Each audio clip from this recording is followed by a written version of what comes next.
In the aesthetics industry, we have developed a very unhealthy relationship with the sun.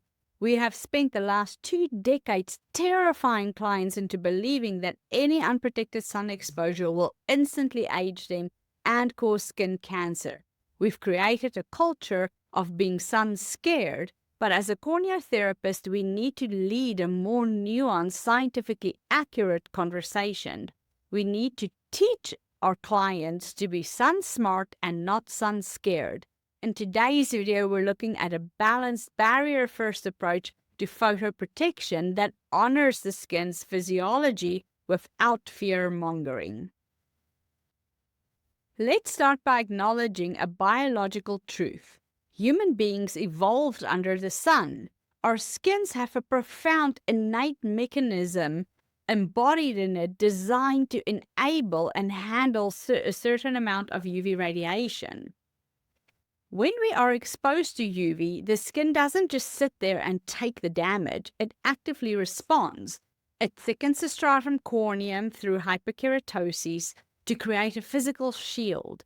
It produces melanin, which acts as a highly efficient biochemical filter, absorbing UV and converting it into harmless heat. And let's not forget the systemic benefits. We need a minimum amount of UVB exposure to synthesize vitamin D, which is critical for immune function, bone health, and barrier homeostasis. The problem is not the sun itself. The problem is the dose and the condition of the barrier receiving that dose. This is where the need to shift our thinking comes in. It's not about eliminating exposure. It's about matching the exposure to the skin's capacity to manage it. When the barrier is intact, the skin can tolerate a certain amount of UV.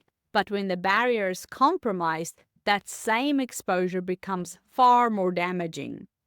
When we tell clients to wear SPF 50 indoors or to reapply constantly in low exposure conditions, we're not practicing good skin science. We're practicing anxiety. Filters are active ingredients, and overusing them, whether chemical or mineral, can overload the skin and lead to congestion, sensitization, and even barrier disruption. So, what does it actually mean to be sun smart? It means adapting protection to the real exposure. If a UV index is low and exposure is incidental, a strong barrier supported with antioxidants is often pretty sufficient. If exposure is high or prolonged, that's when we deploy active photoprotection. A true corneotherapy-based photoprotection strategy actually has 3 pillars to it. First is skin barrier integrity.